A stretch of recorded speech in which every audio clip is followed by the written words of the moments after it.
Hey everyone, it's June 14th, and that means that if today's your birthday, you share it with Colombian-American serial killer Rory Conde, known as the Tamiami Trail Strangler, who murdered at least 6 victims in the mid-1990s, and that is him right up there.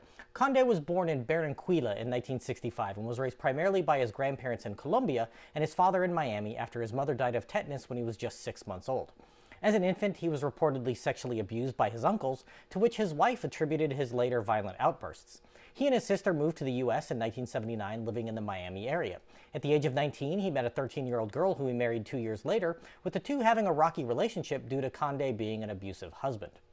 The pair split in 1994 after his wife discovered a sex tape he had made with a prostitute, taking their 2 children with her. They had recently moved to a condo on the Tamiami Trail, which is a stretch of Highway 41 in Florida that runs from Tampa Bay to Miami. In September of 1994, Conde killed for the first time. His first victim was a trans prostitute who Conde later said he killed because he only found out that he wasn't the expected gender during sex.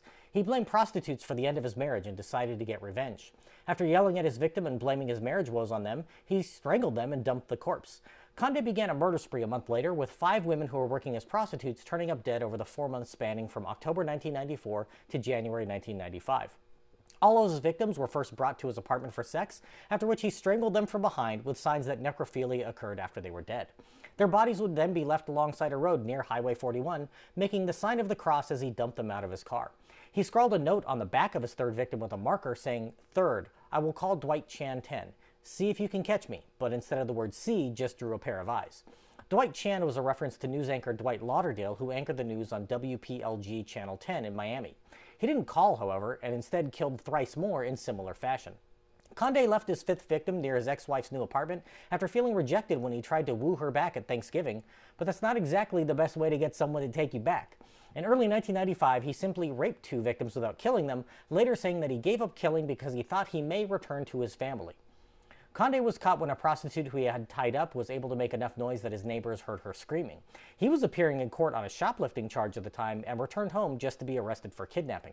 Evidence was found in his home that led investigators to realize he was the murderer they were looking for, though he initially denied any knowledge of the crimes. But after speaking to family members from jail, he confessed to 6 murders, with all of his victims being dumped near the Tamiami Trail. After a brief trial, Conde was sent to death row, where he remains to this day, with his appeals being denied in 2003. If this is your birthday, I hope you have a great day. Leave me a comment so I can wish you a happy birthday. If you know someone whose birthday it is today, send them this video so they can find out all about their birthday twin. And to Rory Conde, I say, happy birthday, you bastard.